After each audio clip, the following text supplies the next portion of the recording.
Time now for that morning rush. We start with Kristen Curry. Good morning. Rain and snow moving in tonight. So today's just going to be a mix of the sunshine and cloud cover. When it comes to the cold front, that's pretty much our best bet of squeezing out rain and snow across central and southwest New Mexico. The snow will continue over the northern mountains and southern Colorado through tomorrow morning and the afternoon, but late Wednesday this does clear. Crystal? Start with lawmakers calling for tougher laws to keep you safe. Today, two New Mexico lawmakers are unveiling their bipartisan crime legislation. Republican Representative Nate Gentry and Democrat Senator Daniel Ivy Soto are introducing those bills they're co-sponsoring, one aimed at changing pretrial release rules to allow judges to keep dangerous criminals behind bars while awaiting trial. The second bill directs prisons to enroll eligible inmates into Medicaid so they can get mental health treatment. Of course, we are a week away from this year's legislative session. Follow us for the very latest from the Roundhouse, on air, online, and on our KRQE News app. Governor Susana Martinez is turning her focus to crime. She says getting tougher is the answer. The governor wants to end what she calls the catch and release of dangerous and violent suspects and instead keeping them locked up until trial. She also wants to add, quote, real teeth to the state's three strikes law. Now, this includes reinstating the death penalty. Today, the trial continues for William Alexander, the man accused of kidnapping and beating a woman to death in Albuquerque back in 2015. Jury selection still underway this morning. Police say he was one of four people who tied up Tiffany Bauer before killing her at a home near San Mateo and Constitution, then dumping her body in Socorro County. One of the other suspects, Stephanie Stepp, pleaded guilty to second-degree murder. She's serving a 24-year prison sentence. Happening today, President Trump meets with bipartisan members of the Senate to discuss immigration. The talks come just a day after the president traveled to Atlanta, Georgia to attend the college football championship game and addressed farmers in Nashville, Tennessee. Now, while in Nashville, the president also signed an executive order aimed at expanding broadband to rural areas.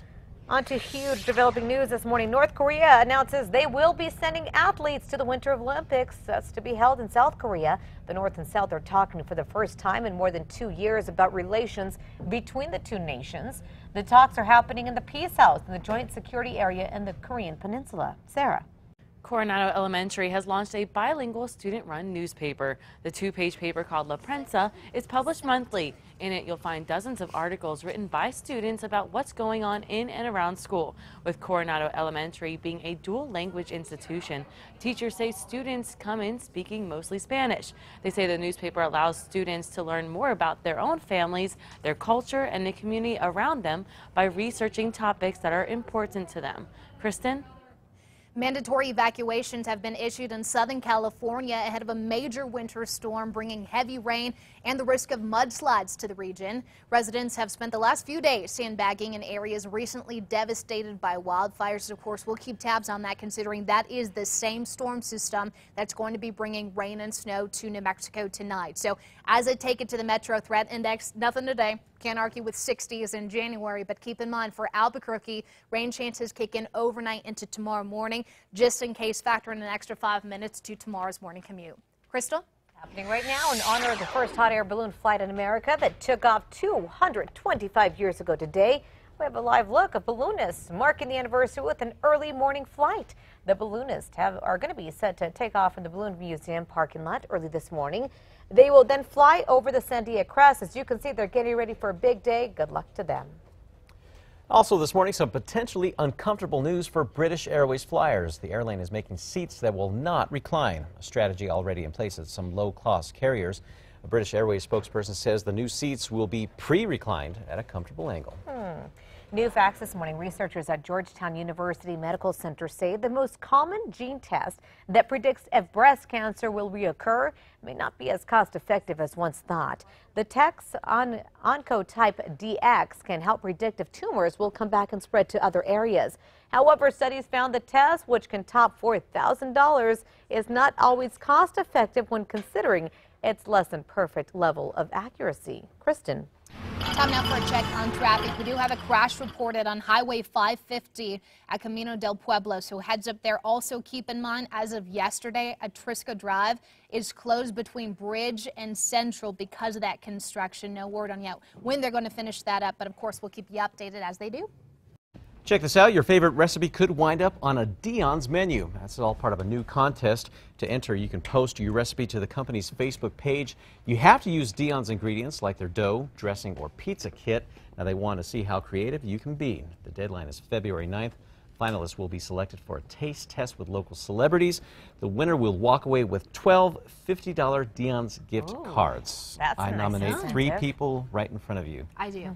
to be those celebrity Yes, judges. I will absolutely go taste pizza for you. No problem. Puppy Bowl wants you to swipe right. The stars of Animal Planet's annual Super Bowl alternative are getting profiles put up on Tinder. Users of the dating app can now swipe right on the puppies' profiles. This is to donate to help shelter pets across the U.S. From now until February 4th, you know, Puppy Bowl is, of course, on Sunday. Swiping right on all of those. Everyone's So a winner. cute. Everyone. You don't get a date, you're donating. I'll date all of them. I'll date every single one and donate. All right, time for the 5 facts. At number 5, one lucky dog is reunited with her pups this morning, all thanks to some Albuquerque firefighters. Crew member Jonathan Dean says the litter was left outside of their station, but it wasn't long until someone found the mom of the pups wandering about a mile away. For now, Dean says he'll step in to care for the dogs. He says other firefighters have already started asking about adopting the puppies when they're ready. Dean also says he's going to probably keep one for his own kids. They're adorable. Number 4 now, Hotel Chaco in Albuquerque is getting national attention this morning as one of the best in the country. We told you about USA Today's best new hotel competition just a few weeks ago. Hotel Chaco made it on their top 10 list. The magazine cites the hotel's historic beauty and celebration of American Indian heritage. The number 1 spot went to a hotel built in an old whiskey bottling plant in Philadelphia. And at number 3, a historic building in the heart of downtown Albuquerque has a new owner this morning, and it came at quite a steal for them. The historic 3-story Rosenwald building was appraised for $875,000, but it sold for just $200,000. The city council analyst says the California Development Group got the bargain because the real estate market isn't strong enough to fetch top dollar. Instead, the building was sold in the hopes it's going to be redeveloped. At number 2, spot showers possible over the 4 corners today, but overnight into tomorrow is when we get the bulk of the rain and snow. Snow for the mountains, rain for the valley locations. You'll also notice the strong winds and cooler temperatures tomorrow. Number 1 now, state police are looking into claims this morning if Nehemiah Griego made threats while locked up to kill members of his church. Griego was 15 years old when he ambushed and killed his parents, along with 3 younger siblings back in 2013. He's set to be released from jail this March. If the claim of threats turns out to be true, he could face other criminal charges. AG Hector Valderas is appealing Griego's sentence, saying he could be a danger to society.